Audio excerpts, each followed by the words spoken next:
Ok, estamos gravando e, obviamente, estamos em aula.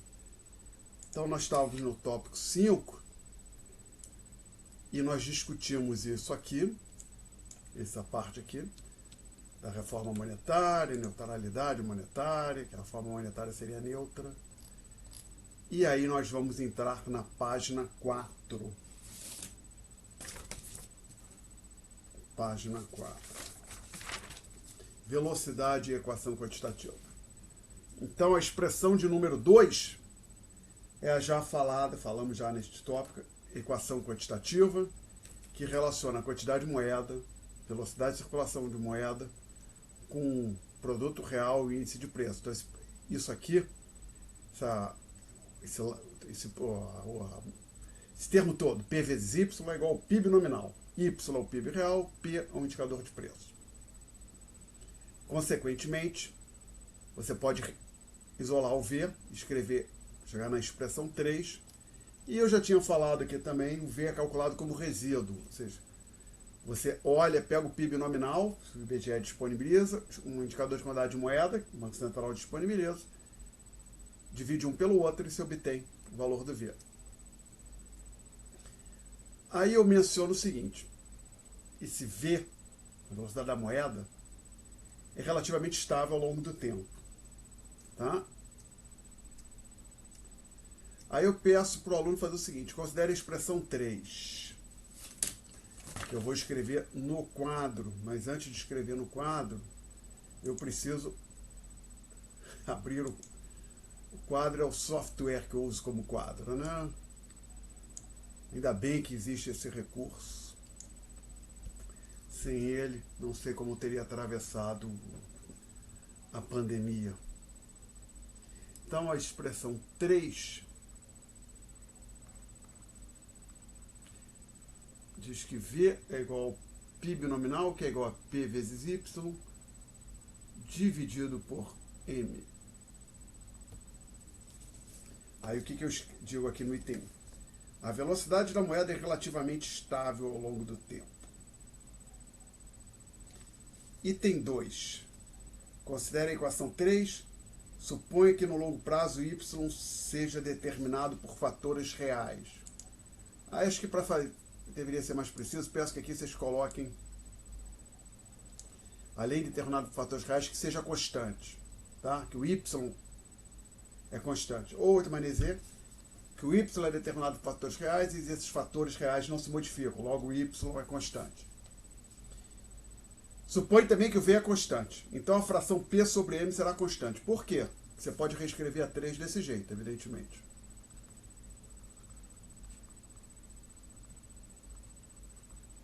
Ora, se isto é constante e isto aqui é constante, o que eu posso dizer sobre a fração P sobre M? Vai ser constante também. Tá? Isso tem uma implicação aqui para nós. Pensa duas variáveis genéricas, que eu vou chamar aqui de x e z. Que variáveis são essas? Pode ser, por exemplo, x é salário, z é preço. Não interessa quais sejam as variáveis.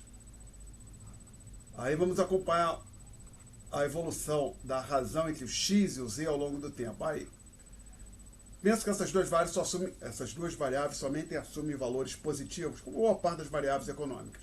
Então, por exemplo, x é um salário nominal, z é um índice de preço, então essa fração é o chamado salário real. Eu vou fazer aqui a seguinte afirmativa. Se esta fração for constante ao longo do tempo, então o x e o z têm que crescer a mesma taxa. Tá? Mesma taxa percentual. E não é difícil ver isso. Por exemplo, suponha que eu dobrei o x e eu quero que a fração permaneça constante. O que eu tenho que fazer com z? Eu vou ter que dobrar, que é o 2 no numerador, cancela com 2 no denominador. Então, suponha que eu multipliquei o x por 1,1, quer dizer, x cresceu 10%. O que eu tenho que fazer com z, a fração permanecer constante? Multiplicar por 1,1, que aí 1,1 no numerador, cancela com 1,1 no denominador. Então, essa fração circulada, ela permanece constante quando x e z crescem a mesma taxa percentual. Tá? Aí por isso que eu digo nas notas de aula. Voltando aqui para as notas de aula, então, vamos lá, eu digo assim, suponha que no longo prazo y seja determinado por fatores reais, e eu mencionei que o y seja constante, então a fração P sobre M será constante. Consequentemente, um acréscimo em M terá como resultado, isso é sempre no longo, é estável, isso é no longo prazo, tá? E que o Y também no longo prazo. Perdão, na verdade, vamos corrigir. O V é relativamente estável, mesmo no curto prazo, não oscila muito, mas oscila, mas não absurdamente. É que no longo prazo o Y seja constante ou determinado por fatores reais. Ora, consequentemente, o acréscimo em M terá como resultado de longo prazo um acréscimo proporcional em P, ou seja, variação percentual em P é igual a variação percentual em M. Tá? Então, observe o que isso está dizendo. Se o V é constante e o Y é constante, o P e o M crescem a mesma taxa. É um resultado importante do livro, e eu menciono que esses itens 1 e 2 aqui nas notas de aula sintetizam os itens 1 e 5, que aparecem na página 341 do livro-texto.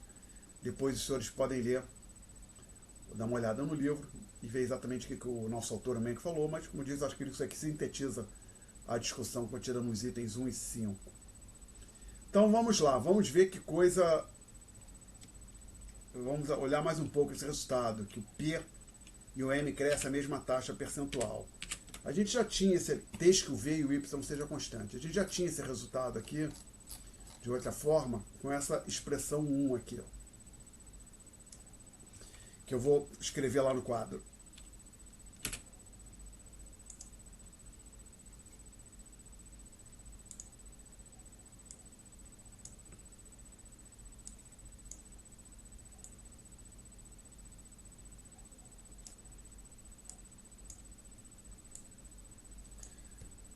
A expressão 1,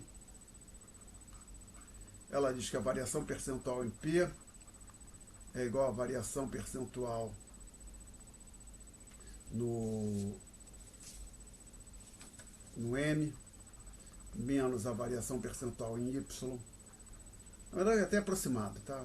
Mais variação percentual no V. Se isso aqui for zero, e esse outro aqui for zero, que é a hipótese naquele item, aqueles itens 1 e 2 das notas de aula, a gente vai ter então que a variação percentual no P é igual a variação percentual no M. Tá? Então isso está dizendo o seguinte, que no longo prazo, lembra, longo prazo é aquela ideia, aquele equilíbrio que a economia não atinge, mas circula oscila em torno dele. O P e o M crescem a mesma taxa. Então o determinante, e lembra, isso aqui é o que é a taxa de inflação, né? O determinante do valor de longo prazo da taxa de inflação é a taxa de crescimento da quantidade de moeda. Por isso que o Milton Friedman falou que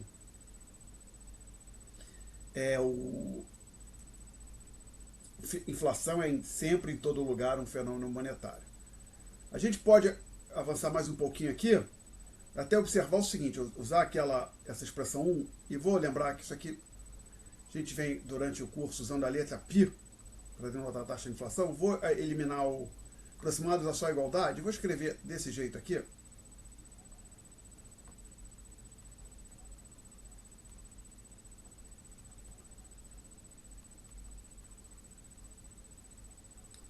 Suponha então agora só que esse aqui é zero. Vou tirar a hipótese do que o y é constante, ou seja, a hipótese que essa variação percentual aqui é nula.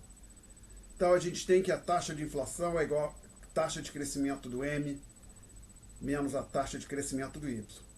Observe que isso, então se o Y, taxa de crescimento for positivo, tem um espaço para o governo colocar moeda na economia sem que isso tenha impacto na inflação. Por exemplo, suponha que isso aqui seja 3%.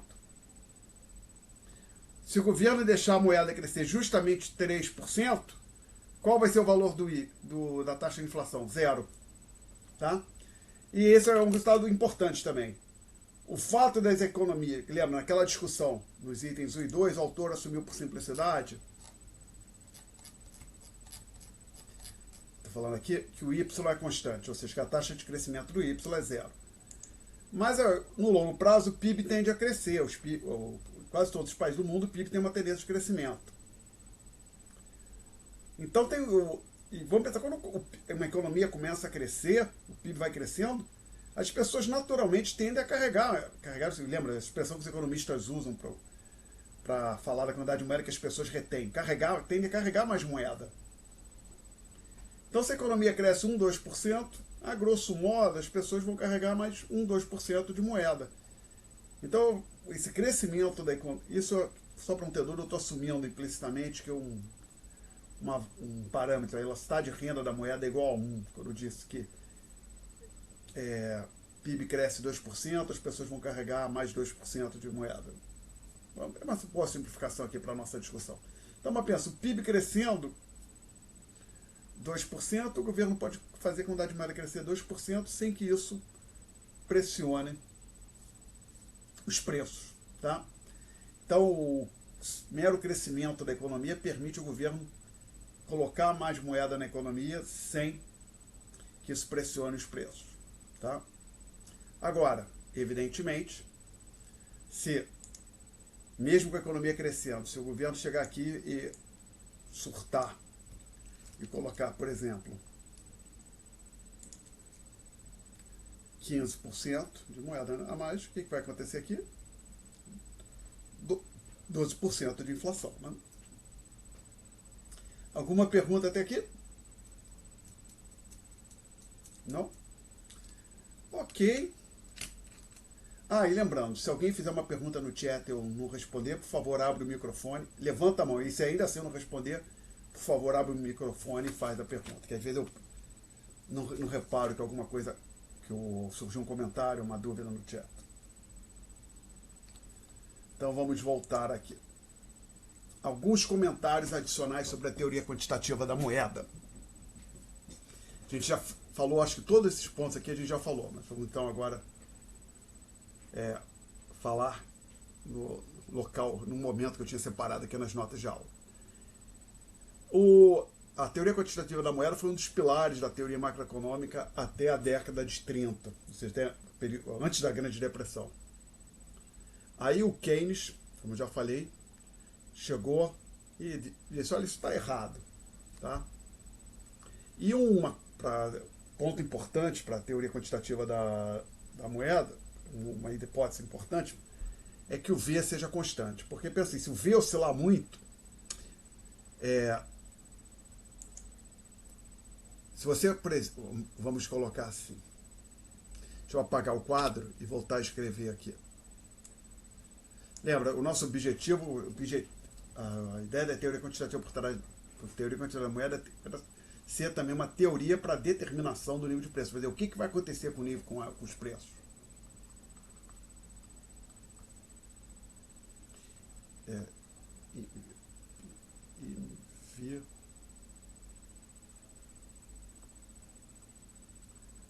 Ela pode ser expressa assim, tá? A gente isola o P desse jeito. Então, agora suponha que essa variável tem um comportamento absolutamente errático. Um dia é 10, aí amanhã cai para 0,2. Se isso aí tiver um comportamento absolutamente imprevisível, totalmente errático, essa igualdade aqui não vai nos ajudar muito a dizer o que vai acontecer com o nível de preços, né? Então, uma das coisas que existia, na verdade, na teoria clássica,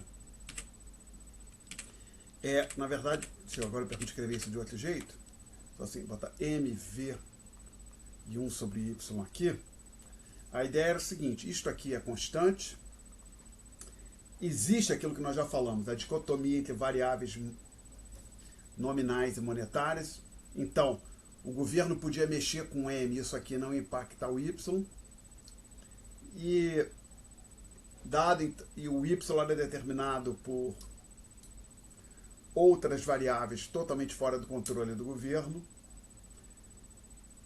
Então imagine o seguinte, toma o Y como uma variável definida fora do modelo. Você poderia então usar e o Y, evidentemente, não oscila muito. Isso constante, o Y relativamente estável. Você pode dizer com alguma confiança o impacto de uma variação em M sobre o P. O problema é que a teoria é uma das coisas que os sujeitos, que o pessoal, os economistas clássicos, uma das conclusões da teoria clássica é que o Y era quase que constante e que a economia estaria usualmente, exceto no pleno emprego, com desvios apenas temporários. Desemprego, senão haveria desemprego generalizado. Ora, veio a Grande Depressão e, como os senhores sabem, houve desemprego no mundo inteiro por longos períodos, né? Então o Keynes olhou, olha, não dá, essa teoria não dá, está toda furada, vamos jogar isso fora. Aí ele teve o Keynes fez a sua abordagem, uma das coisas que ele dizia que a velocidade de circulação da moeda não era constante, e aí a teoria quantitativa caiu em desuso. Joga isso fora. Isso ali na década de 30 e 40. Então já o teoria keynesiana estaria longe de ser constante. Porém, o economista Milton Friedman foi um dos economistas mais influentes do século passado, faleceu este século. Ele efetuou a chamada reconstrução da teoria quantitativa da moeda em um trabalho de 1956. E o que ele disse foi o seguinte, olha, não é que o valor do V é uma constante, mas o V é uma função estável de algumas poucas variáveis. O que você está querendo dizer, Alexandre? Eu escrevi nas notas de aula que o V é depende de poucas variáveis. E taxa de inflação, PIB real e umas outras variáveis. Então, se alguém não está acostumado, possivelmente os senhores não estão acostumados, talvez seja melhor botar uma função, possivelmente os senhores viram isso nos cursos. Já eu te mostrei, lembra quando a gente escreve nos y é igual a função de x, ou seja, tem uma expressão que relaciona o y e o x. Tá, então, o v era uma função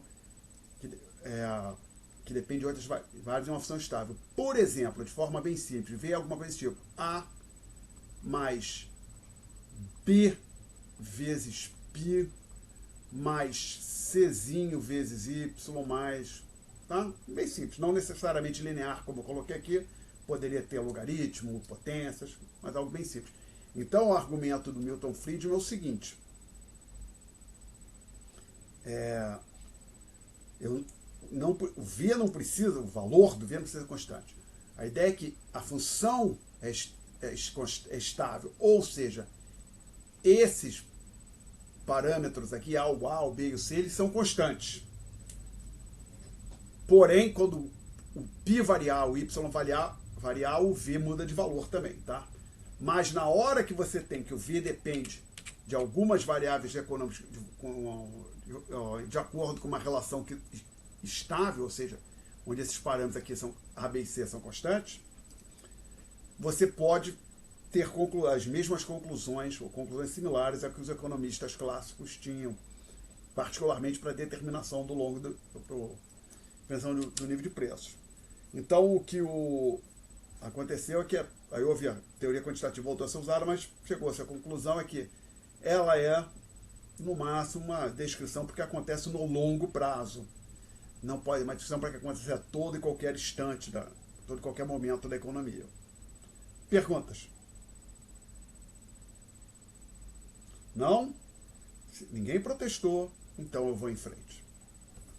Vamos ver o que vai acontecer agora. Aqui está o mouse. Agora, tem uma seção no livro, um estudo de caso. Moeda e preço durante 4 hiperinflações. Ou seja, ocorreu em 4 países europeus, Áustria, Hungria, Alemanha e Polônia na década de 20. Cada um deles passou por um processo hiperinflacionário. O que é uma hiperinflação? De forma genérica, é uma inflação muito alta. Absurdamente alta. Vocês vão ver o quão alta. Já. Segundo, teve um autor famoso, né, importante nesse estudo de hiperinflação, acho que foi o Kagan que falou que hiperinflação, a gente está numa hiperinflação quando a taxa de inflação passa de 50% ao mês. Se você aceitar esta definição como válida, nós tivemos hiperinflação no Brasil no final de 1989, começo de 1990. Ali a inflação passou de 50% ao mês. No plano real, antes do plano real não, estava batendo em 40%, não chegaram por 50% ao mês. Mas até foi pensar, esse 50% que o sujeito falou, que o Kagan falou, é absolutamente arbitrário. Alguém pode chegar, para mês probabilidade, dizer 100%, 30% ao mês. Outros autores já dizem que, vamos dizer que, olha, a hiperinflação é um processo longo no qual a moeda vai gradualmente perdendo a capacidade de exercer aquelas 3 funções que a gente discutiu no tópico anterior. Vamos ver se eu lembro. Meio de troca, primeira função. Segunda função da moeda, unidade de conta. Terceira função, reserva de valor. E com a inflação afeta a capacidade da moeda de exercer essas 3 funções.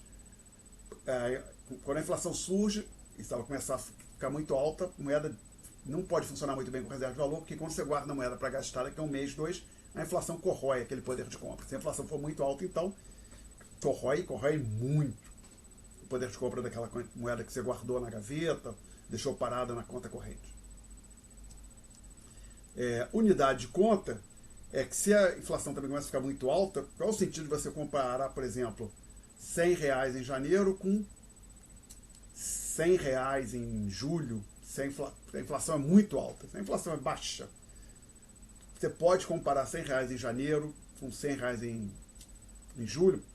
Deveria, evidentemente, fazer o ajuste devido à variação dos prêmios. Se a inflação é baixinha, digamos, 2% ao ano, então de janeiro a julho será como 1%, mais ou menos, a diferença vai ser pequena. Então, tá? Mas então, na hora que os preços disparam, a moeda começa a perder também a capacidade de exercer a função de unidade de conta. E o último função impactada é justamente a primeira, que é a mais básica, talvez a moeda de meio de troca. Não aconteceu no Brasil, mas em alguns países da Europa aconteceu, que em algum momento a moeda deixou de funcionar como meio de troca. O que isso quer dizer? Que alguém chegava, quero comprar um café, aí ia pagar com a moeda doméstica, o outro lá dizia, não tem interesse em receber na moeda do nosso país, eu quero receber em dólar, ou em libra esterlina, a moeda britânica, alguma outra moeda em dólar não, que é na moeda do país, no caso da Alemanha, marco que existia na época, não tem interesse, porque a inflação está corroendo isso. Tá? Então, o que os autores dizem é o seguinte: a hiperinflação é um processo no qual a moeda vai gradualmente perdendo a sua capacidade de exercer suas funções e que culmina com a perda da função de meio de troca. Tá? Bom, mas o que interessa aqui para nós é que esses 4 países passaram por um processo de inflação muito alta e eles se defrontaram, então, com explosão de preços. O que a gente vai discutir, isso tem na figura 4 da página 343 do livro-texto. Aí eu gostaria de fazer uma pergunta, mas, por favor, sejam sinceros. Não pode mentir para o professor, hein? Coisa muito feia. Daniel, você tem um livro aí em mãos? Aline, você tem um livro em mãos? Nayara, você tem um livro em mãos? Beatriz, você tem um livro em mãos? Se não tiver... Todo mundo tem ou alguém não tem? Qual é a situação, gente? Me responda, por favor. Um de cada vez, então. Daniel. Tem algum aluno aí? Eu estou falando sozinho. Ok, Beatriz. Beatriz e Nayara estão aí, então. Parece que os outros não estão ouvindo, alguma coisa aconteceu. Você tem o livro, Aline? Esse dedo assim para cima, você pode botar no chat se você tem o livro ou não? Ops, não sei se a Aline botou um dedo circulando ali. Bom, gente, tem, ok, consegue achar, mas é na página 343, só para eu ter dúvida, vamos lá. Na figura, Beatriz e Nayara tem o livro também, né? Então, na minha edição é a página 343, vamos lá. Vocês tentem achar aí, só que eu vou tentar ajudar, botar aqui é o capítulo 17, figura 4, tá? Se você tem em inglês, chapter 17, ou seja, capítulo 17, O título do capítulo é Crescimento da Moeda e Inflação. Tem esse aqui, ó, um gráfico para cada país. Todo mundo achou?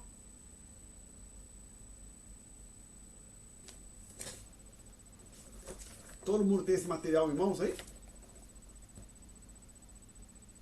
Eu estou tentando, mas está demorando para abrir. Então, tudo bem, não se preocupe, eu vou colocar aqui. Já fiz isso hoje na aula que estava cobrindo justamente esse tópico, para não repetir. Então vamos lá. Vamos ver se vocês conseguem ver. A linha preta é quantidade de moeda. A linha azul... Ah, não, desculpe, troca. Perdão. É onde está a moeda e preço durante as 4 hiperinflações, é isso? Exatamente, esse mesmo. Tá.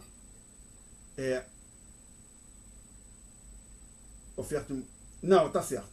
Em todos os gráficos, a linha preta é moeda, a linha azul, preços. Então a gente tem aqui, ó, Áustria, esse primeiro país aqui. Então você vê os dois, preço e quantidade de moeda seguindo, e aqui estabiliza. Foi o fim da hiperinflação. O segundo gráfico, Hungria. Tá? Você vê os dois subindo juntos, mas vai abrindo, né? Mas os dois estão subindo. Terceiro gráfico aqui, Alemanha, que eu prefiro deixar para o fim. O quarto gráfico, Polônia. Você vê a curva azul e a preta, ou seja, de moeda e preço andando juntas. Estabiliza aqui no fim, que fica quase que horizontal. Agora falar da Alemanha. Também as duas curvas juntas, mas depois vocês podem olhar, o interessante é a escala. Olha como é que o número é grande na Alemanha. Aí também você vê que as duas curvas ficam horizontais quase que simultaneamente. E eu tive o trabalho de ver exatamente qual é o número que aparecia ali na escala do gráfico na Alemanha. O maior número marcado na escala horizontal é 10 elevado a 14. Isto também é conhecido como 100 trilhões. E o gráfico, as duas curvas partem de 100.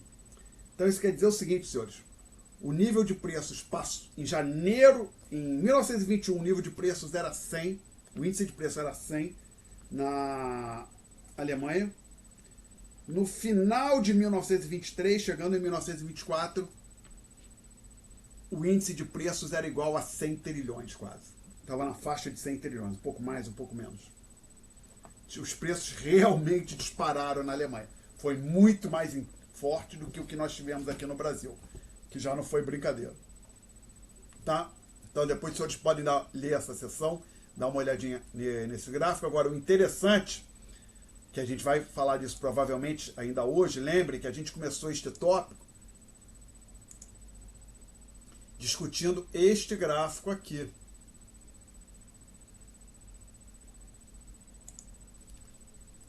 Que aconteceu no Brasil. E a mesma coisa, você vê preços e moedas juntinhos, aí quando estabiliza, ou seja, a reta dos preços fica quase que horizontal, a quantidade de moeda também.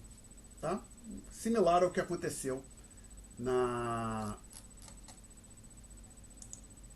Alemanha e nos outros países discutidos no livro. Ups, rodei errado, rotate right. Rotate right. Isso. Então vamos vir para cá. Perguntas? Não, então agora a gente vai falar do imposto inflacionário. Os economistas dizem que a inflação acaba funcionando como um imposto. Mas peraí, como é que eu pago isso? Tem um DARF, que é o documento de arrecadação, DARF, quer dizer, documento de arrecadação federal. É o documento que a gente, o boleto lá, que a gente utiliza para pagar os impostos federais. Não. Mas funciona que nem um imposto. A gente vai discutir por quê. Então, supor que o governo quer aumentar o salário dos professores federais. Aí tem duas opções para o governo, que vai precisar de recursos para pagar esse aumento de salário, né? Ou ele aumenta a tributação, lembra-se, ter a carga tributária total do governo, ou outra opção, simplesmente emite moeda para pagar o salário esse gasto adicional com o salário dos professores. Aí, por simplicidade, outras opções de financiamento foram desconsideradas. A principal é emissão de títulos da dívida pública, o governo aumentar o seu endividamento. Tá? Então, agora aqui a gente tem que ter estou desconsiderando essa possibilidade. Então, o governo ou vai cobrar os impostos ou vai emitir moeda para financiar esse gasto adicional. Qual é o problema de aumentar os impostos? Bom, o Congresso tem que aprovar, a população fica triste, né? Ninguém gosta de pagar mais imposto, né? Não é tão simples assim, né? E haja Shopee para cobrar imposto, né? Então precisa... não, cobrar imposto não, ninguém quer. E o governo, a princípio, o governo não quer pagar esse preço, ele quer o dinheiro, gostaria de ter a receita adicional, mas não quer pagar o preço da impopularidade, né? Qualquer governo sabe que cobrar mais imposto tem impacto sobre a sua popularidade. Bom, então não, imposto não. Então emite moeda. Pô, legal, solução mágica. A gente consegue aumentar o salário dos professores ou fazer um outro gasto, fazer uma obra, uma nova ponte Rio-Niterói. Vamos criar uma nova ponte Rio-Niterói e pagar tudo com emissão de moeda. Legal. Mas não, tem um imposto embutido ali. Tá? E é isso que a gente vai discutir agora. Mas antes de discutir, vamos tentar agora esclarecer um ponto, que isso é importante, gente. Em nenhum país minimamente estruturado, com mínimo de... eu acho que é correto dizer que tem uma democracia minimamente funcional, e aqui para não ter dúvida, o que quer dizer democracia? É a vontade popular, mas para mim, pelo para mim não é só isso. Eu penso democracia também como existência de leis, de regras, né? Inclusive com proteção aos direitos da minoria. Que, por exemplo, pode interpretar assim, uma democracia pura, onde você, por um sentido, a vontade da maioria decide, você poderia ter coisa tipo, alguém está triste com o Alexandre, faz um referendo para ver se vai matar o Alexandre porque ele usou uma roupa feia. A vontade, todo mundo concorda, mata o Alexandre. Não, isso não é o que a gente entende como democracia hoje, né? A gente pensa em países democráticos, como Estados Unidos, Suíça, Alemanha, pensa que as pessoas têm garantias, direitos que não podem ser violados, mesmo que a maioria das pessoas queiram. Então, por exemplo, um país que não tem pena de morte, mesmo que todo mundo queira executar um sujeito, ele não vai ser executado. Né? Então, eu estou pensando, uma sociedade minimamente estruturada, você tem uma separação do Banco Central para o Tesouro. No Brasil tem também, tá? Então uma entidade é o Banco Central do Brasil, outra entidade é o Tesouro. E, inclusive, há restrições ao financiamento. O Banco Central não pode financiar o Tesouro, em tese. Mas o que vai acontecer em qualquer lugar é que tem um mecanismo que o Banco Central pode financiar o Tesouro, ou seja, o Banco Central pode emitir moeda para financiar os gastos do governo. Como é que isso funciona? E como eu falei, o ponto é, não vai acontecer que o presidente da República ou o ministro da Fazenda vai pegar o telefone e ligar para o presidente do Banco Central, ou só mandar um e-mail, uma mensagem de WhatsApp, dizer, olha, emite moeda aí para a gente pagar uma obra. Não, não funciona assim. O que acontece é o seguinte, suponha que o governo queira fazer gastos adicionais e ele não quer cobrir todos esses gastos adicionais com imposto. Ou seja, o governo tem que emitir títulos no valor de X.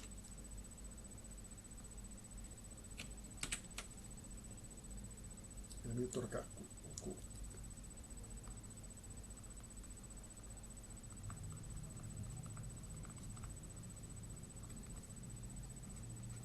No valor de X.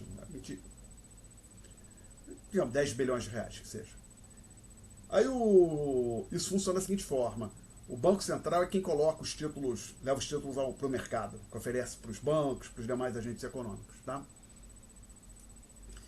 Bom, aí, se o Banco Central colocar todos os títulos vender todos os títulos, então o que vai acontecer? Pensa assim, o Banco Central vende X, vende esse montante X de títulos. Ele recebe dos bancos um montante X e ele repassa esse montante para o Tesouro, que aí quando o Tesouro começa a gastar o dinheiro, o Tesouro bota o mesmo montante em circulação. Então não houve mudança na quantidade de moeda na economia, que funciona na prática assim, pensa assim, o banco, até para facilitar, pensa que tudo funciona com moeda física. Não é assim, mas a gente fazia essa hipótese simplificadora e deixa bem claro qual seria o mecanismo. O Tesouro, o Tesouro vira Banco Central, por favor, coloca no mercado X em títulos para mim. O Banco Central coloca X, recebe dos bancos um bolo de notas no valor X, entrega esse bolo de notas para o Tesouro. Então, o dinheiro que saiu dos bancos, que num primeiro momento foi redução de reserva bancária, redução da base monetária, vai para o Tesouro. Aí, quando o Tesouro começa a gastar aquilo lá, aí isso entra na mão do público, vira PMPP. Tá? Uma pergunta até aqui? O ponto é que não necessariamente em uma situação dessa, o Banco Central vai colocar tudo na mão dos bancos. Parece nesse exemplo que eu estou dando, que o Banco Central só venda X sobre 2, metade. O Banco Central vende metade, então ele pega X sobre 2 dos bancos, mas ele entrega X na mão do Tesouro. Então tem uma expansão monetária no valor de X sobre 2. Tá? Então veja bem, não foi assim o Tesouro ou o presidente da República, o ministro da Fazenda virou para o presidente do Banco Central e falou, olha, emite moeda aí para financiar meus canal. Não. Entregou títulos, o Tesouro repassa títulos tem autorização do Congresso para emitir títulos e na hora que os títulos vão ser colocados no mercado, o Banco Central, parte desses títulos, o Banco Central não coloca na mão dos bancos privados, incorpora ao patrimônio do Banco Central. Inclusive aparece no chamado balanço patrimonial do Banco Central, tem um item lá no ativo, títulos da dívida pública, títulos do Tesouro em poder do Banco Central. Então é assim que funciona. Mas, como eu disse, não é o presidente da República pegando o telefone, emite moeda aí para financiar a minha obra, não. Mas é como se fosse, né, algo um pouco mais sutil. Alguma pergunta até aqui? Então vamos supor, nesse caso, que nós estamos... Opa, uma mão foi levantada. Pode falar, Naya. Professor, poderia me explicar, por favor, como funciona o Tesouro Direto em si, por favor? O Tesouro Direto, aquele mecanismo para comprar títulos? Tá. Ele vai comprar títulos públicos, seria isso, né? Não vai para o Banco Central? Não. Peraí, você falou Tesouro Direto. Tesouro Direto, pelo que eu entendo, é uma plataforma que permite que os agentes econômicos, aqui no Brasil, eu não sei se estrangeiros podem participar, talvez, possivelmente sim, mas que agentes econômicos comprem títulos do Tesouro sem a participação de intermediários. Tá?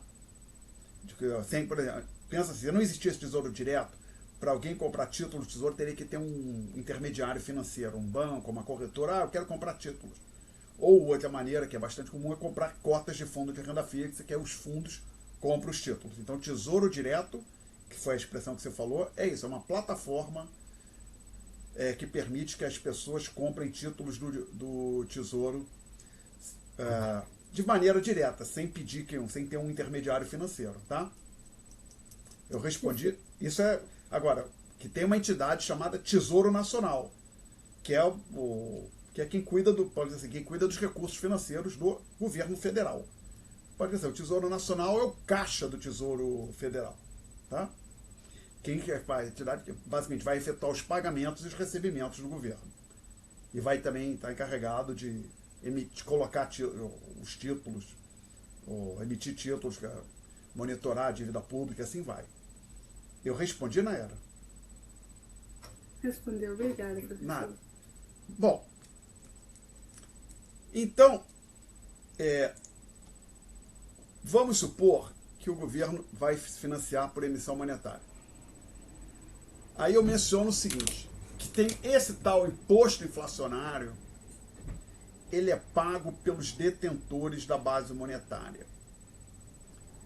Então vamos tentar entender isso. O que eu estou querendo dizer? Vamos lembrar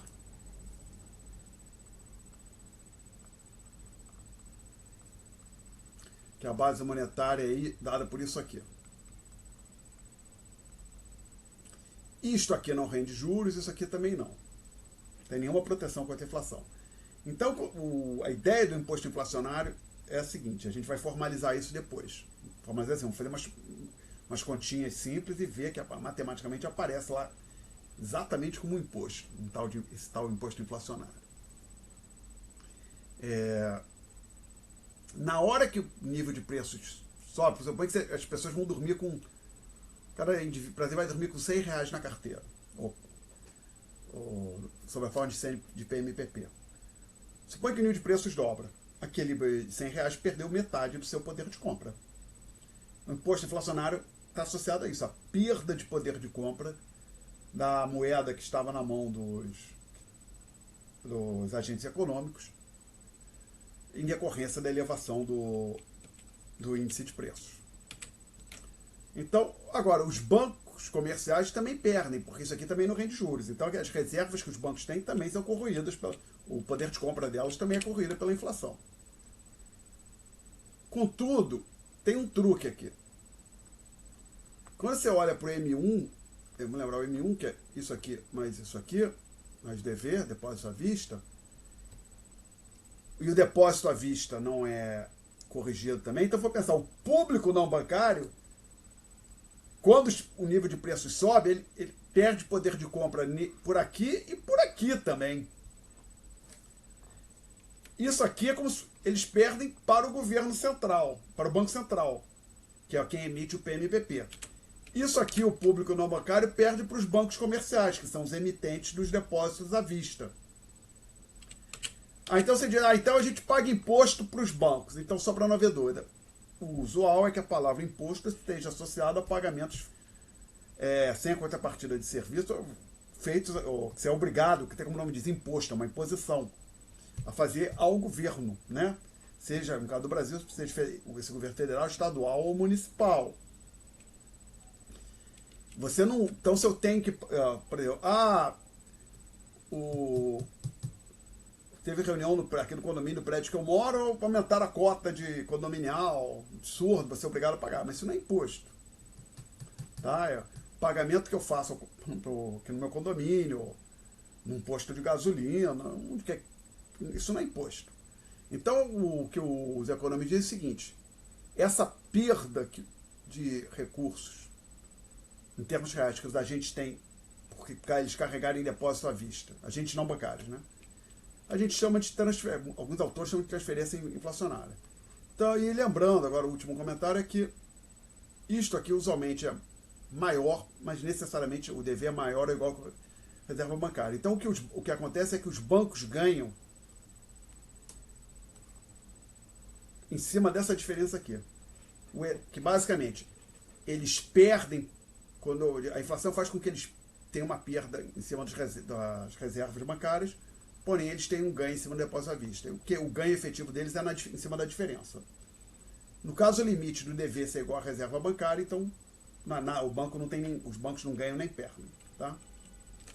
Então, o que eu estava dizendo aqui, o imposto inflacionário é pago pelos detentores da base monetária. Então, nós pagamos imposto inflacionário, nós pessoas e entidades não bancárias, os bancos pagam também. No caso dos bancos, eles têm algo que mais do que compensa, que é a desvalorização em termos reais dos depósitos à vista, perda de poder de compra do depósito à vista. Tá? Então, eu disse, no caso do M1 ocorre uma transferência inflacionária que favorece os bancos comerciais. E ela decorre da perda de poder de compra dos depósitos à vista.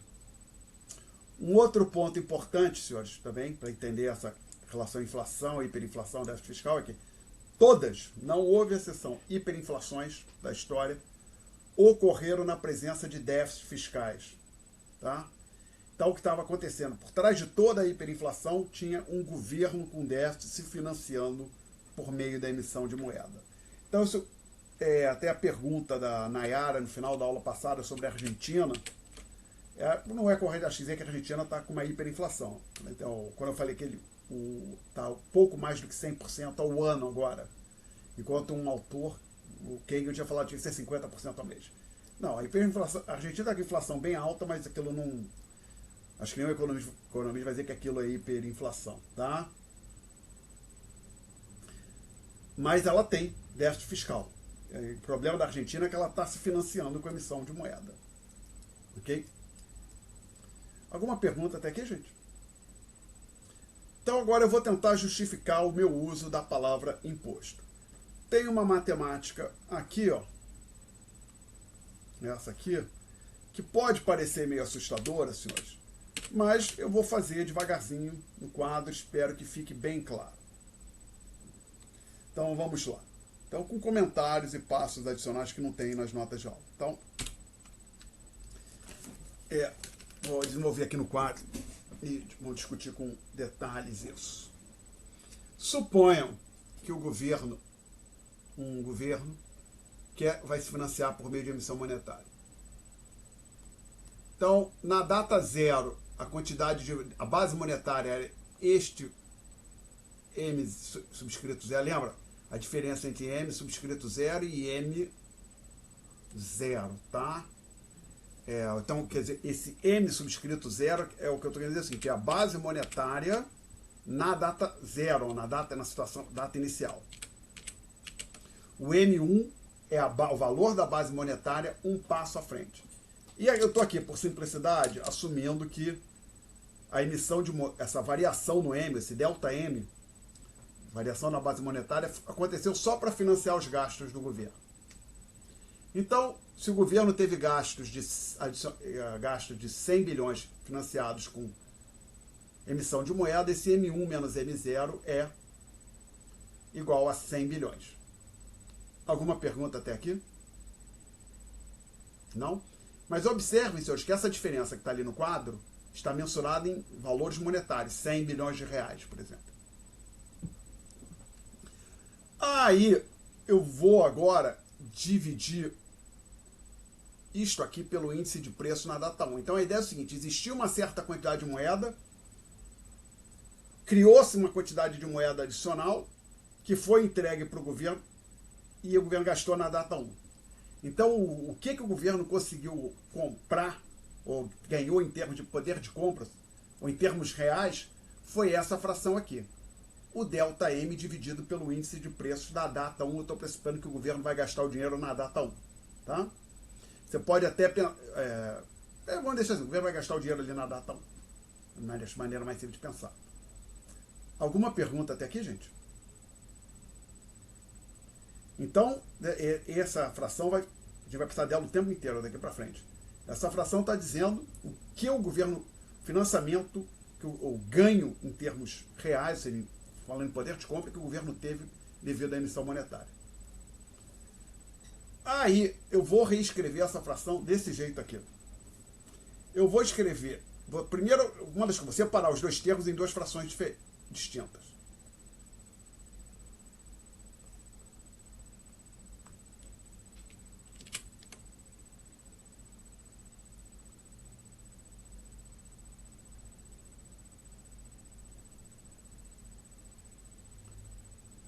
Então, observem que até este momento eu não mudei nada, né? Simplesmente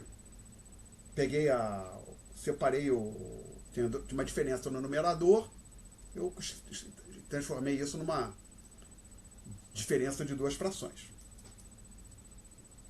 Alguma pergunta até aqui?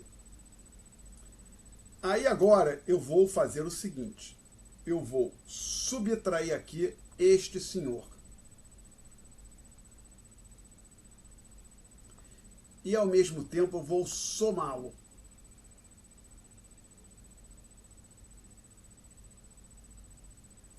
Observem, senhores, que isto aqui é conhecido como... é o famoso zero. Então, na hora que eu introduzi esse termo circulado aí na expressão, eu não mudei nada. Mas se não mudou nada, por que você fez? Porque eu vou agrupar isso de uma maneira que me vai ser conveniente, tá? Mas então, até aqui eu não mudei nada. Alguma pergunta? Aí o que eu faço nas notas de aula, agora que eu vou começar a agrupar, eu boto parênteses aqui, parênteses aqui. Posso até agora que eu já vi onde ficou, posso ganhar mais um espacinho à direita, que a expressão é grande, convém eu apertar bem aqui para a esquerda. Senão não cabe tudo nesse quadro, que ele não é muito grande, né? É o último, mas ele é pequenininho.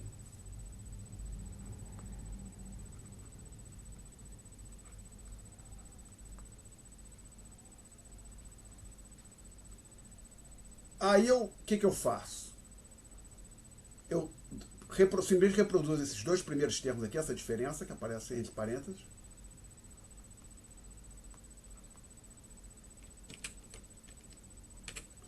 Uma coisa que até eu tenho uma dificuldade imensa é botar o maldito sinal da fração na mesma linha que o sinal de igual ou de menos.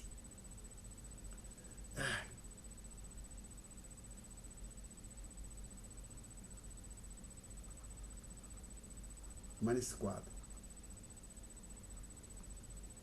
Aqui, nesse termo entre parênteses aqui, estou dando isso aqui, eu vou colocar o M0 em evidência.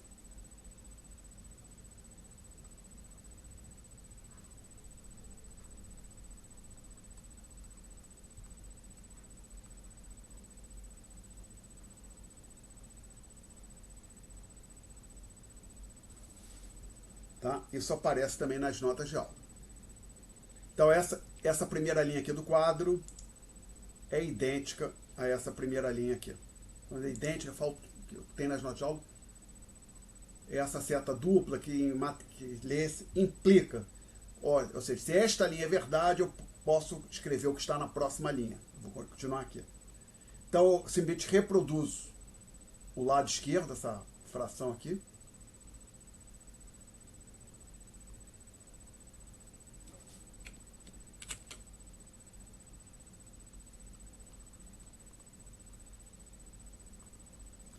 Esse pedaço aqui eu coloco exatamente do mesmo jeito.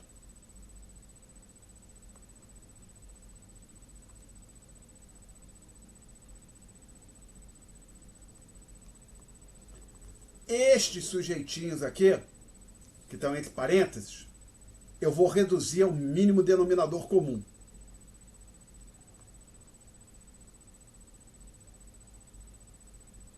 Deixa eu reduzir a um denominador comum, não necessariamente o mínimo, né? Que se eles fossem múltiplos, um fosse divisível pelo outro e tal. Então, mas, ou seja, a diferença de fração vai virar isto aqui, ó.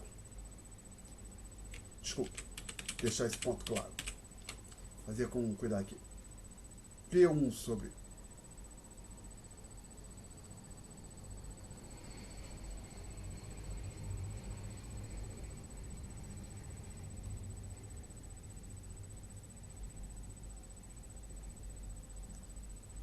ou seja, a primeira fração multipliquei embaixo em cima por P1, então fica P1 e P0 vezes P1 no denominador. Segunda fração multipliquei embaixo em cima por P0, fica P0, P0, P1, tudo isso vezes M0. Aí, deixa eu ver como é que eu escrevi nas notas de aula. Ok. Aí o que eu faço aqui? Isso que está escrito, ou seja, esse pedaço aqui não tem nas notas de aula. Alguém quer fazer uma pergunta até aqui?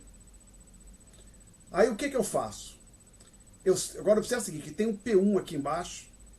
Desculpe, primeiro, como o denominador é igual nas duas frações, eu posso simplesmente fazer isso aqui.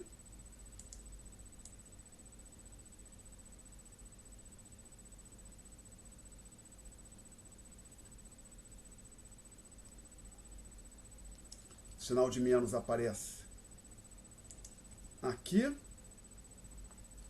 E aqui aparece embaixo, simplesmente P0 vezes P1, tá? Mais ainda, é um direito que eu tenho, depois vocês vão ver por que eu estou fazendo isso. Eu posso pegar esse P1 que está aqui embaixo e jogá-lo para fora, dividindo o M0 desse jeito, e aí então eu cancelo, basicamente apago aqui, né, que ele foi para fora do parênteses. Então, essa expressão aparece nas notas de aula para dizer que é exatamente assim. Aí eu tirei esse parênteses que tem aqui, que ele aí se torna desnecessário.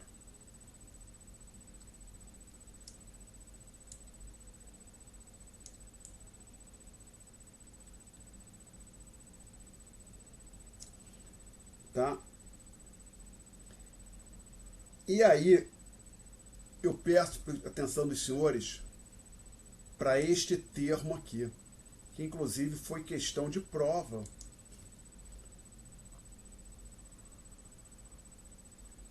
Olha que eis que é este termo, é a variação nos preços dividido pelo o patamar inicial dos preços, ou seja, delta P sobre P.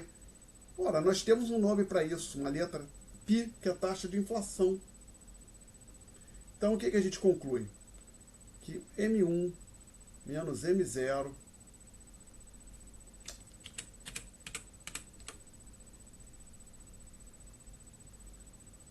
dividido por P1 é igual a M1 sobre P1 menos M0 sobre P0 mais π vezes M0 P1. Essa expressão aparece no final do desenvolvimento lá nas notas de aula.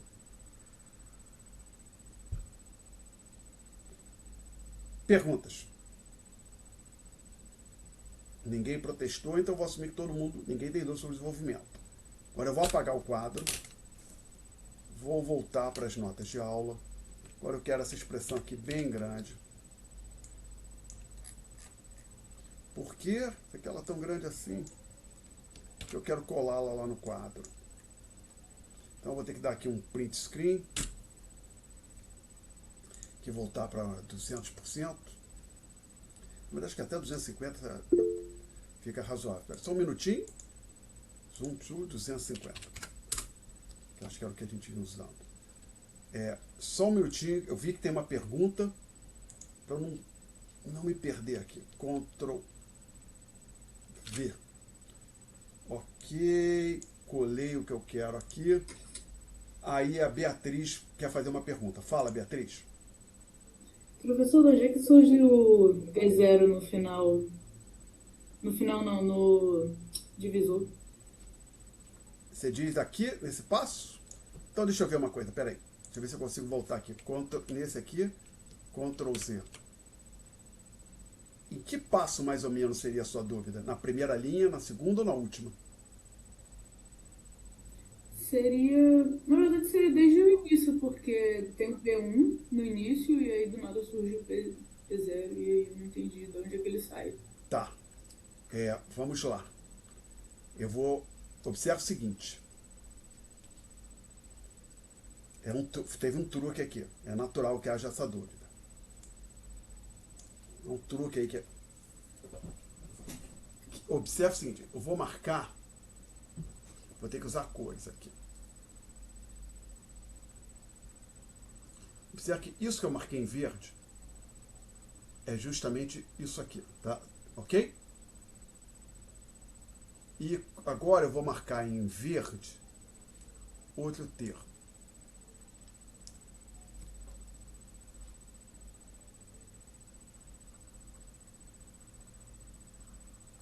É isso que está aparecendo aqui, tá? Tem um sinal de menos na frente aqui, tem um sinal de menos ali, tá? Então pensa o seguinte, se não tivesse isso que eu vou marcar em... Vou fazer um X em preto, eu teria exatamente o que eu tenho ali no começo à esquerda, concorda?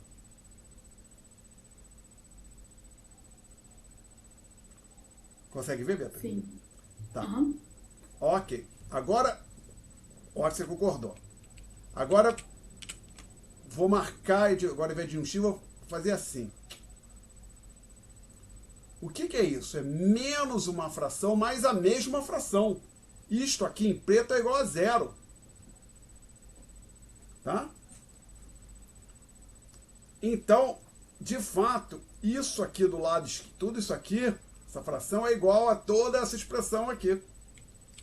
Então, se for pensar, o que eu fiz? Eu enfiei um zero no meio da diferença.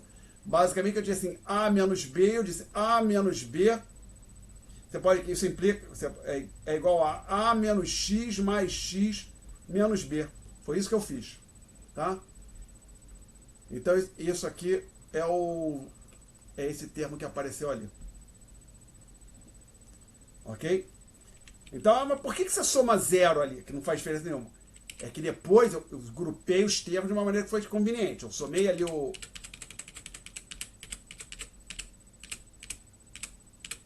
zero, que lembra, o zero era isso aqui. Eu somei esse zero, mas eu grupei esse primeiro termo à esquerda com esse pedaço aqui, que não é zero, e o segundo termo à direita com um outro pedaço que também não é zero. Tá?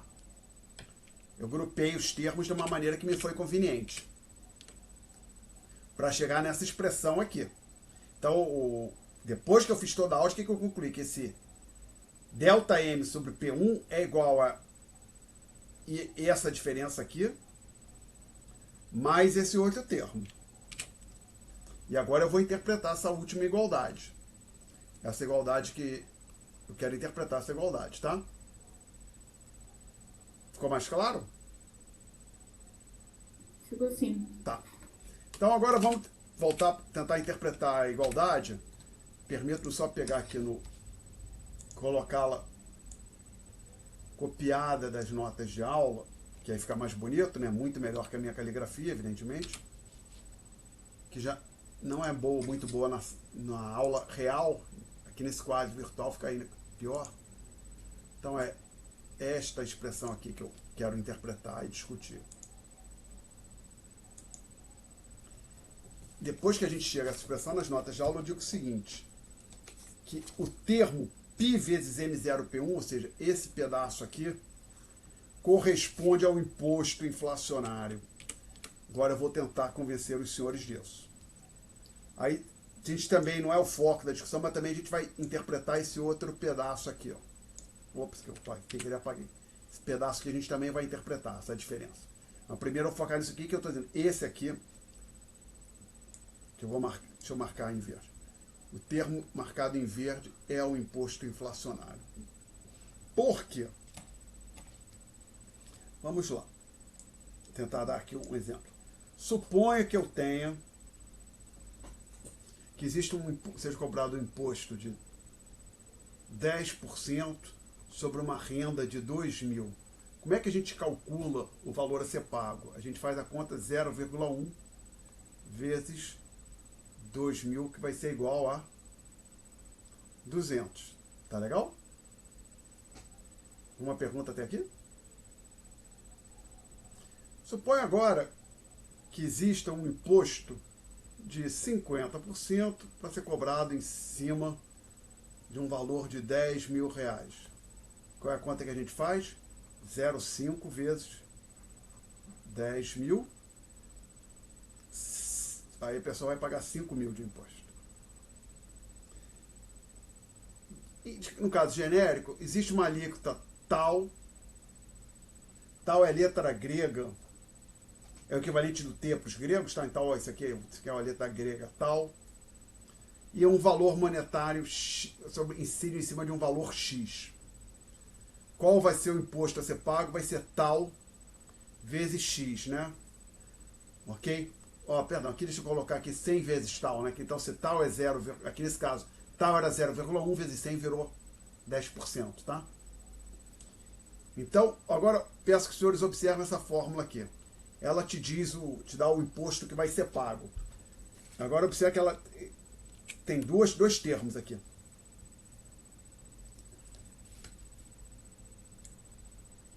Tal é a alíquota do imposto. Nas duas linhas anteriores. Aqui era 0,1, 10%, e aqui 0,5, 50%. X é a base sobre qual o imposto incide. No exemplo, os dois exemplos anteriores, 2.000 na primeira linha, 10.000 na segunda linha. Tá? Então, o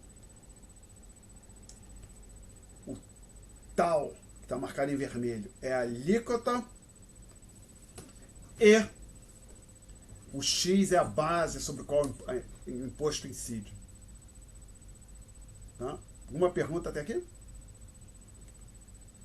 Então, vou escrever de novo aqui, sem a marcação. Tal vezes X. Peço agora que os senhores comparem esta expressão com a expressão em verde. A minha afirmativa é a seguinte: o π, que é a taxa de inflação, é uma alíquota de imposto. O M0 sobre P1 é a base sobre qual o imposto incide. Então, a inflação, na prática, senhores, ela é um imposto cuja alíquota é dada pela taxa de inflação e esse imposto incide sobre a base monetária dividida pelo índice de preço. Ok? E observa o seguinte, vamos incluir lembrar, isso aqui é o gasto total do governo. O gasto adicional que ele fez com a emissão de moeda. Aí eu quebrei, o que está acontecendo aqui, eu quebro isso aqui em dois pedaços. Esse pedaço aqui, como eu chamo de imposto inflacionário.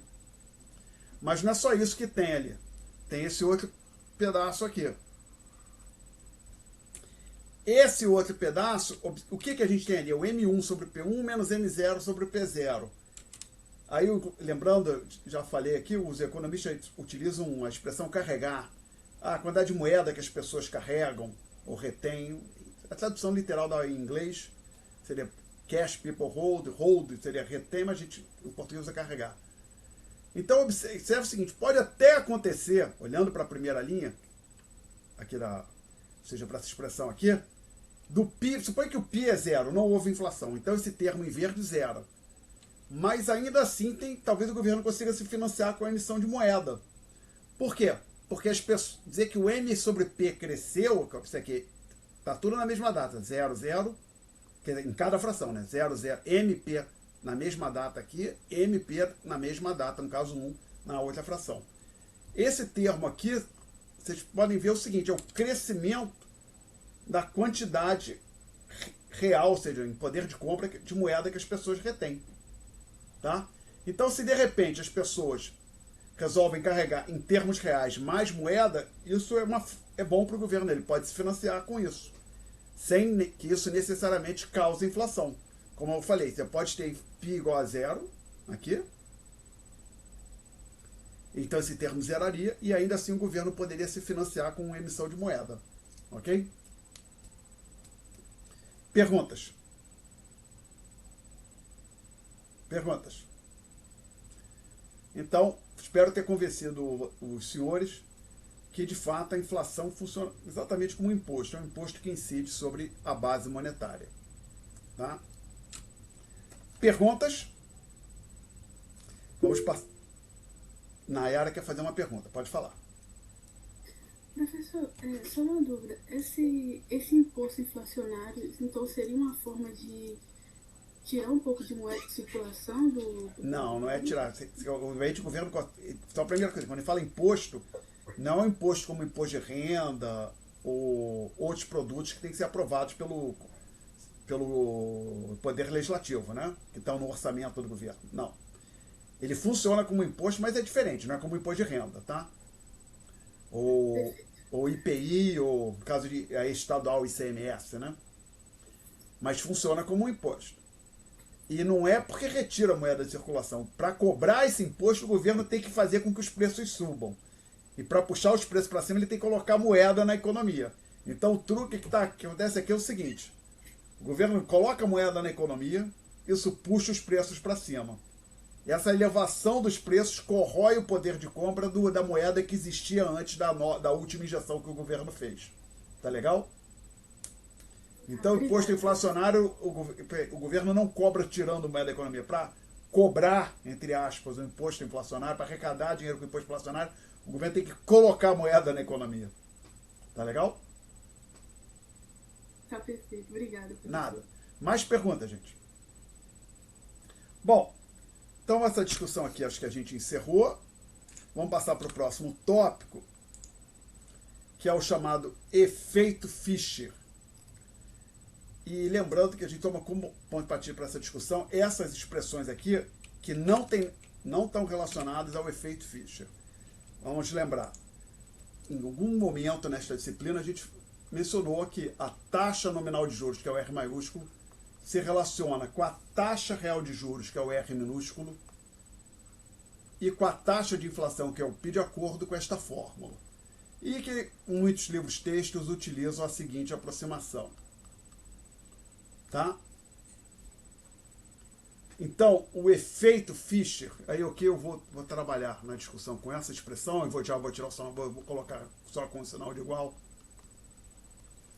o efeito Fischer diz o seguinte: no longo prazo, uma expansão, um crescimento da taxa, da quantidade de moeda, um crescimento na taxa de crescimento da quantidade de moeda não impacta o R, impacta o π, o Rzinho, desculpa, não impacta o Rzinho, impacta o π e o R maiúsculo pela mesmo valor.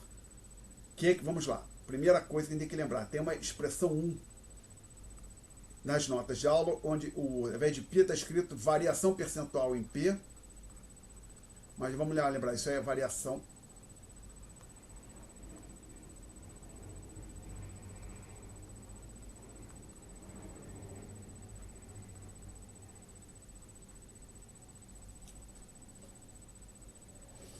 menos variação percentual em Y, mais variação percentual em V. Então, por simplicidade, nessa discussão de estar fazendo isso, vamos assumir que isso aqui é igual a zero. Então, a expressão 1 cai para o seguinte. A taxa de inflação no longo prazo é dada pela taxa de crescimento da oferta de moeda. Então, se a oferta de moeda cresce regularmente 5% ao ano, o valor de longo prazo da taxa de inflação é 5%. Então, o que o efeito Fischer diz é o seguinte: suponha que isso aqui era de 5%, passa para 10%. O que vai acontecer é que o R não vai ser, o R minúsculo não será afetado. Isto aqui cresce por 5 pontos, este outro vai crescer por 5 pontos. Vou dar aqui alguns exemplos numéricos. E só para... Bom, deixa eu dar os exemplos numéricos e eu faço comentário. Então, o ponto de partida aqui para a discussão é essa expressão. Então, vou colocar aqui alguns valores.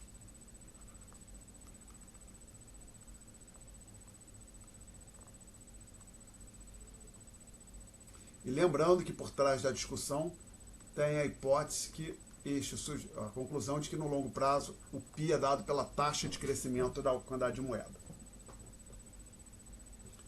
Suponha que este sujeito aqui é 1, tudo em percentagem aqui, tá? Este aqui é 2. Então, por esta igualdade aqui, a taxa nominal de juros é 3. Aí suponho que isso aqui cresça, passe para 2. Poderia acontecer que isso aqui impactasse o R, por exemplo, o R passaria para 2,2. E isto aqui, então, passaria para 4,2, né? Ou seja, essa expressão aqui é sempre válida. Lembra que era uma aproximação, vamos assumir que a aproximação é perfeita. Então, se essa linha aqui fosse verdade, estaria dizendo o seguinte: houve uma variação percentual do M passou de 1 para 2, a taxa real de juros também cresceu um pouquinho e a taxa nominal de juros cresceu ainda mais. Porém, o efeito Fischer diz que isto aqui não acontece. O que vai acontecer vai ser o seguinte: quando isso aqui passar para 2, este aqui permanece em 2, que era o valor que tinha antes, e este aqui passa para 4, que 2 mais 2 é 4. Aí tem um outro crescimento, passa para 5. Este senhor aqui permanece em 2 e este aqui vai para 7. Tá? Então, o que está acontecendo? Um ponto a mais aqui, um ponto a mais aqui nessa coluna. 3 pontos a mais aqui, 3 pontos a mais nessa coluna aqui também, e a coluna do meio, que é a taxa real de juros, fica constante. Então, isso é, mais uma vez, aquela dicotomia entre a separação entre variáveis reais e nominais. A taxa real de juros é uma variável real. Isto aqui é uma variável nominal. E logo, quando este parâmetro for afetado, a taxa real de juros não é afetada no longo prazo. Uma pergunta até aqui?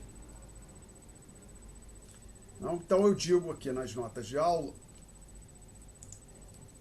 que o efeito Fischer nos permite compreender o motivo pelo qual inflação e deflação não são fenômenos simétricos.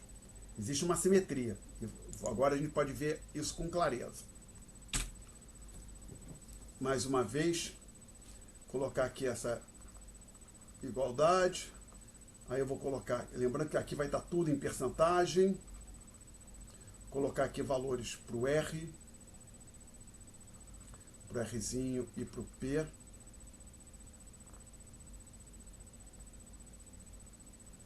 P não, Pi.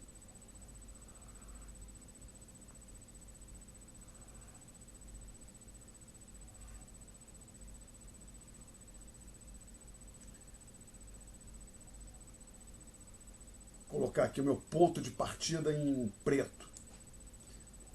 Suponha que a inflação inicial fosse de 2%, taxa real fosse de 1%, consequentemente a taxa nominal é 3%. Tá? Então, senhor, supõe que a inflação começa a crescer, passa para 4%. O que acontece com a taxa real? Permanece em 1%. Logo, a nominal vai para 5%. A inflação passa para 10%. Taxa real permanece em 1%. Isto aqui vai para 11%. Taxa real em 1%, taxa nominal em 11%. Inflação passa para 30%. Esta aqui fica em 1%. E aqui teremos 31%. Então, a inflação poderia ir crescendo, subindo indefinidamente, e a taxa real de juros permanecer em 1%. Ok? Uma pergunta até aqui? Agora, vamos ver o que acontece na deflação. Supõe que a inflação cai a 0. Este senhor aqui permanece em 1, a taxa nominal vem para 1.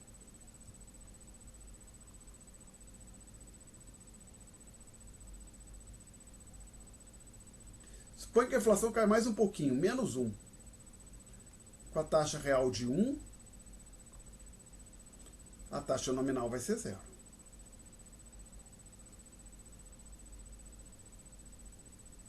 Aí a inflação cai mais um pouquinho.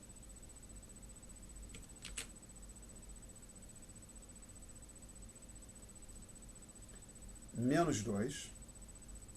Com 1. 1 mais menos 2, menos 1. Problema. Isto aqui, esta linha, não pode acontecer. Está nessa linha. Vou cortar aqui, ó. Cortar assim. Ah, mas por que, Alexandre? Vamos parar e pensar. E lembra, essa coluna da esquerda é a taxa nominal de juros, aquela declarada que a gente vai ter que pagar em valores monetários. Se eu pego o dinheiro emprestado a taxa nominal de 5%, digamos, eu peguei R$100 emprestado a taxa de 5%, digamos que seja pelo prazo de um ano, daqui a um ano o que eu vou ter que pagar? Os R$100 acrescido de 5% de juros mais R$5. Vou ter que pagar R$105. Se eu pego o dinheiro emprestado a taxa de 10%, o que eu vou pagar daqui a um ano? 110. Os R$100 que eu peguei emprestado mais 10%. De 100 que é 10. Se eu pego a taxa de 1%, o que eu pago daqui a um ano? 101%. Os R$100, 101% não, R$101. Os R$100 que eu peguei emprestado, mais R$1 de juros. Que a taxa de juros é 1%. Se eu pego o dinheiro emprestado a taxa 0, pago R$100 emprestado a taxa 0, o que eu pago daqui a um ano? R$100. Não pago juros. Todo mundo acompanhou até aqui? Alguma dúvida? Agora suponham que eu pegue dinheiro emprestado a taxa negativa, que era o que tinha aqui que eu disse. Não, isso aqui não dá. Tem um problema. Para facilitar, suponha que eu pego R$100 emprestado a taxa de menos 5%. O que eu vou pagar daqui a um ano? R$95 só. Que eu vou ter que pagar o valor emprestado de 100 e subtrair de lá os 5% do juro negativo. Tá? Então eu pego R$100 emprestado, pago só 95 daqui a um ano. Todo mundo está acompanhando? Alguma dúvida? Sim. Agora olha só que coisa legal esse mundo. É tão legal que esse mundo não pode existir. Opa, é assim então? Vou fazer o seguinte. Eu vou pegar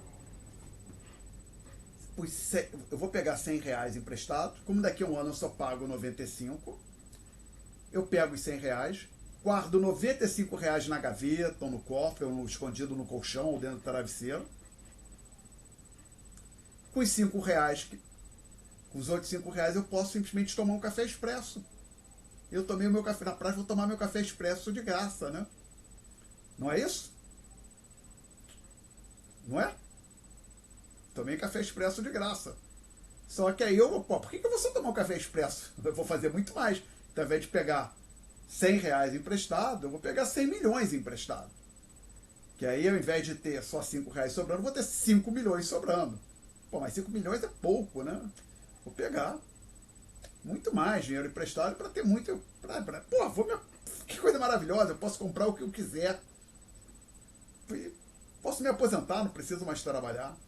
Isso não funciona.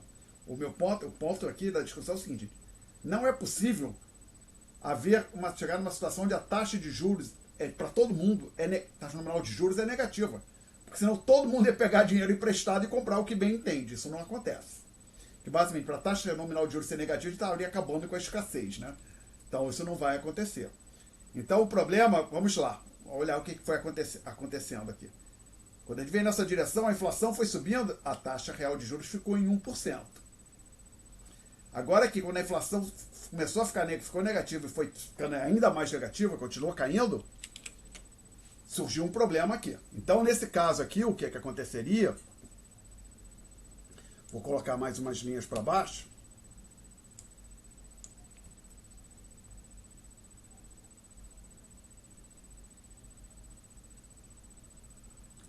Menos 2. Aqui bateu no limite inferior de 0, fica em 0. O que tem que ser, então, o Rzinho? Aí o Rzinho tem que ir para 2. Tá? Aí, na hora que a taxa nominal de juros bateu em 0, uma nova queda na inflação vai necessariamente gerar um crescimento da taxa real de juros. Vamos agora fazer... a inflação tá boa, deflação tá boa, queremos mais deflação. Então vamos ver o que vai acontecer. Bota aqui menos 10%. Com 0. Aqui vamos ter que ter 10. A taxa real de juros vai para 10. Então o problema que a gente tem na inflação, a taxa de inflação pode ir crescendo sem que isso impacte a taxa real de juros. Porém,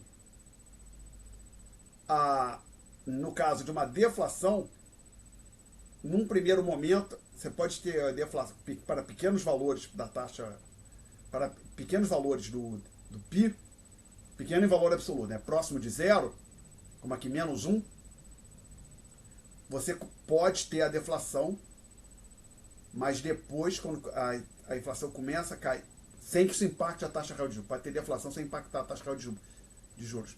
Mas se a inflação continuar caindo, você ficando cada vez mais negativo, vai de menos 1 para menos 2, para menos 10, aí a taxa real de juros começa a crescer. Então o problema de uma deflação, deflação é uma coisa boa, os preços vão cair, que legal. O problema é que a taxa real de juros começa a ficar muito alta. E é por isso que as deflações são frequentemente associadas a recessões. Porque a taxa real de juros muito alta quer dizer que ficou muito caro para as empresas se financiar, né? Tá? Pergunta, gente? Não? Então a gente vai passar aqui para a próxima sessão. Os custos da inflação. Então, vamos lá. Tem uma discussão no livro, basicamente. A queda no poder aquisitivo não é um dos custos da inflação. Porque, inclusive, um ponto para a gente falar em custo, vamos pensar assim, é preciso que algo que a sociedade como um todo esteja perdendo. Tá?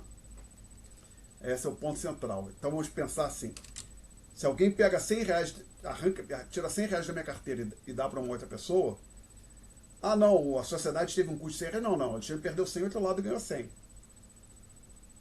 Tá? Para a gente estar falando em custo para a sociedade como um todo, tem que ter a perda para a sociedade como um todo. Então a chamada queda no poder aquisitivo não pode ser um deles, porque é a perda para um e não é para outro. Por exemplo, basicamente, o que eu estou perdendo em poder aquisitivo é uma compensação que vai pro governo, né? Ou para os bancos também, né? Conforme a discussão que a gente teve antes. Então, não. Então, da onde a gente pode ter custos efetivos da inflação? primeiro deles mencionado é chamado custo de sola de sapato, é a tradução do inglês shoe leather, mas que é a tradução literal, e vem daí mesmo. Acho que eu cheguei a falar com os senhores em outras aulas, que na época de inflação elevada no Brasil, de plano real, eu levava um tempo imenso gerenciando o meu dinheiro, tinha que fazer isso com muito cuidado, para não deixar dinheiro parado na conta corrente, tinha que botar, se fosse botar gasolina automóvel, você botava na sexta-feira depois de 5 da tarde. Aí imagina todo mundo fazendo isso. Então tem as empresas tendo que expandir os seus departamentos financeiros, né? Então, basicamente, pensa assim, tinham pessoas que antes trabalhavam, exerciam outras atividades.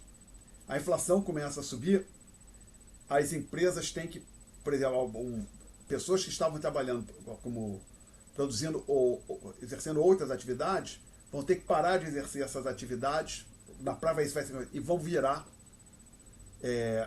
vão se dedicar a gerenciamento de recursos. Então a ineficiência que a inflação gera, ela força as empresas a expandirem seu setor financeiro e fazerem só para gerenciar os recursos. Era algo que elas não fariam numa situação de inflação baixa. Então tem um custo para a sociedade. E esse custo da tal sola de sapato vem da seguinte situação. Antigamente, hoje em dia, tirar dinheiro do banco, passar dinheiro de um banco para o outro, você faz por celular, se você tem conta em 2 bancos, né? Passa o dinheiro do Banco do Brasil para o Bradesco, do Bradesco para o Santander, você tem conta em cada um desses bancos, de maneira relativamente simples, pelo celular ou pelo computador. Na década de 90, década de 80, aqui no Brasil ainda não tinha computador, não tinha acesso à conta bancária por internet, mas você podia fazer essas transferências por telefone. Ligava para a agência que você tinha conta, pedia para o gerente fazer ou a transferência ou tirar o dinheiro, tira o dinheiro da minha aplicação e coloca na conta corrente. Isso na década de 80, no final da década de 80, possível da década de 90. E antes? Antes não tinha jeito. Para você fazer qualquer transação bancária, você tinha que ir pessoalmente numa agência. Até para descontar quero pegar com o dinheiro, converter um cheque, converter em dinheiro. Ou quero sacar dinheiro, tem dinheiro no banco, quero sacar. Hoje em dia você pode passar com cartão no caixa automático, no banco 24 horas. No passado não tinha isso, não existia cartão, não existia banco 24 horas. Você queria pegar dinheiro na sua conta, você pegava um cheque seu, preenchia, você ia ou mandava alguém da sua confiança numa agência bancária para a pessoa ir lá dentro no caixa fazer o saque. Tá? Então, mas isso era para saque de dinheiro e para outras coisas também. Então você queria pegar o dinheiro, estava na conta corrente, passar para uma aplicação financeira, ou tirar da aplicação financeira, passar na conta corrente, você tinha que se deslocar pessoalmente, caminhar, gastar a sola do seu sapato, daí que vem a expressão custo de sola de sapato. Até a agência, tá? Então tem esse custo de gerenciamento dos recursos financeiros fica maior quando a inflação começa a crescer. Tem chamado custo de menu, da onde vem essa expressão? Por exemplo, restaurante até hoje, muitos deles ainda tem o cardápio físico. Então, assim, é meio chato, ainda mais se for um restaurante um pouco mais rebuscado, que pegar um cardápio e riscar o cardápio, né? Tinha lá um preço, normalmente fica meio feio, né? Tinha lá o preço 100, aí tá riscado, aí tem assim 120, né? Aí aumentou, não. Então o que o restaurante tem que fazer? Imprimir todos os cardápios de novo. E se eu pensar antigamente, então, que não tinha internet, que as empresas tinham que ter catálogos de produtos, então tinha que gerar e o catálogo vinha com preço, tinha que gerar todo o catálogo cada vez que mudava o preço, tinha que fazer todo o catálogo. Outro aqui que a gente chegou a falar na aula passada, que o sistema de preços é fundamental. As mudanças de preço, elas mandam sinais para os agentes econômicos. E num ambiente de inflação elevada, as variações no preço começam a ficar, vamos dizer assim, perder o significado. Em que sentido? Num mundo de preço estável, você vê o preço de um bem subindo, você sabe que aquele bem ficou mais escasso. Mas num ambiente de inflação que tem todos os preços subindo, mas um sobe hoje 2%, outro sobe 3% daqui a uma semana, isso começa a ficar confuso. Então o sistema de preço começa a funcionar de forma menos eficiente à medida que a taxa de inflação começa a crescer. Isso impacta a alocação de recursos da sociedade. Tá? Outro impacto você tem impacto sobre as alocações, por conta dos impostos, impactos sobre a alocação de recursos. Por exemplo, no Brasil é assim, eu acho, nos Estados Unidos, até onde eu lembro, é assim também. Você paga rendimento, imposto sobre rendimento de aplicação financeira. Então você colocou R$1.000 num fundo. Vai resgatar 1.100 daqui a um ano, você paga imposto sobre 100, que é o rendimento nominal. Seja lá qual for a taxa de inflação. Então se a inflação começar a disparar e a taxa nominal de juros começar a subir também, daqui a pouco você está pagando um imposto muito alto, mas em cima de um ganho que em termos reais não houve. Você só está pagando imposto para se proteger da inflação. Então isso começa a gerar distorções também. Outra tabela chamada tabela de R na fonte, que são valores fixos. Ó, quem ganha até R$1.000 está isento. Daqui a pouco, se você não passa 10 anos sem reajustar essa tabela, os preços estão crescendo, os salários também, daqui a pouco tem uma fração cada vez maior dos agentes sendo tributados. Começando a ganhar R$1.000, começando a pagar imposto. Tem outro que eu digo, cairia na mesma categoria que esse item anterior, confusão, inconveniências gerados. Deveria ser geradas, né? Porque confusão e inconveniência são ambas femininas, né? Geradas pela inflação. Ah, mas por quê? Porque você tem um sistema de contabilidade das empresas que é feito com base nos valores monetários. Tudo tem que ser refeito, as empresas vão ter que passar a fazer a contabilidade a preços constantes, que o problema é que você vai estar com a unidade de conta, que a moeda passou, o poder de compra dela está variando, na verdade sempre caindo. Isso torna mais difícil que a moeda exerça a sua função de unidade de conta e você começa a perder o benefício que a sociedade desfruta por ter uma unidade de conta, que é a moeda. Tá? E há possíveis custos decorrentes da redistribuição de riqueza entre os agentes econômicos. Do que você está falando, Alexandre? Observe o seguinte. Suponha, vou pegar aqui um exemplo. 2 agentes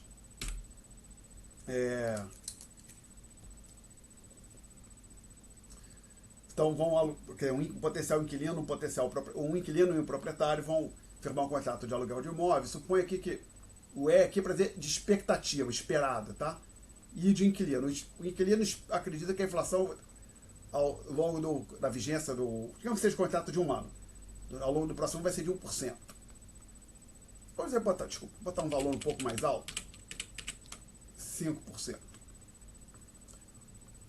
A inflação esperada do proprietário, o proprietário espera que a inflação seja na ordem de 4%. Poderia até ser igual, mas isso não é o mais importante aqui. Aí eles acertam que o aluguel vai ser de R$1.000 de um imóvel. Aí acontece, a inflação que efetivamente acontece, digamos, seja de 20%. Isso vai gerar uma perda não antecipada para o proprietário. Por quê? Porque ele acreditava que a inflação ia ser de 4%, ou ele tinha uma expectativa de esses R$1.000 ia ter um certo poder mensais, um certo poder de compra, mas não vai se concretizar, porque a inflação foi mais alta. Então, os R$1.000 que ele for recebendo ao longo do contrato de aluguel vão ter um poder de compra menor, ou seja, em termos reais, ele vai estar recebendo menos do que ele havia antecipado quando ele firmou o contrato. Para o inquilino, isso vai ser algo positivo, que em termos reais ele vai pagar menos. Tá? Então, mas o fato é que essa inflação na antecipada aqui gerou uma redistribuição de recursos tirou do proprietário, passou para o inquilino. O contrário acontece se a inflação for inesperadamente baixa, se ela for zero. Então, para o proprietário é ótima notícia. Em termos reais, ele vai receber mais do que esperava. O inquilino, em termos reais, vai pagar mais do que ele esperava. Então, nesse caso aqui, está uma transferência não antecipada de renda em termos reais, do inquilino para o proprietário. Mas se tu for pensar, então é o seguinte, uma inflação não antecipada, ela transfere dinheiro de uma ponta para outra, de uma ponta para outra de um contrato fixado em valores monetários, tá? E que, de novo, isso gera ineficiência, que, por exemplo, se a gente pensar nesse caso aqui, talvez isso comece a impactar de forma adversa o mercado imobiliário. As pessoas, pô, não quero ter imóvel para alugar, ser proprietário de um imóvel e alugar, porque eu não sei quanto eu vou receber, então vou pegar meu dinheiro, ao invés de comprar um imóvel, vou deixar no banco, comprar dólar, para me proteger da inflação, alguma coisa assim, tá? Também pode ter impacto sobre a sociedade, então impactar a alocação de recursos. Ok? Perguntas? Estamos quase acabando esse tópico e quase acabando a aula. Este apêndice a gente discutiu. Então, a gente não acabou o tópico. A gente vai, no começo da próxima aula, segunda-feira, em sala, a gente vai discutir os gráficos que temos aqui no final deste capítulo, tá? Que lembra, a gente começou o tópico usando este gráfico aqui para motivar gráfico para o Brasil, e a gente vai discutir esse gráfico de novo, aí vamos discutir o gráfico 2 e o gráfico 3 em aula, em sala, no mundo real, na segunda-feira. Perguntas, senhores e senhoras? Não? Então eu vou interromper a gravação.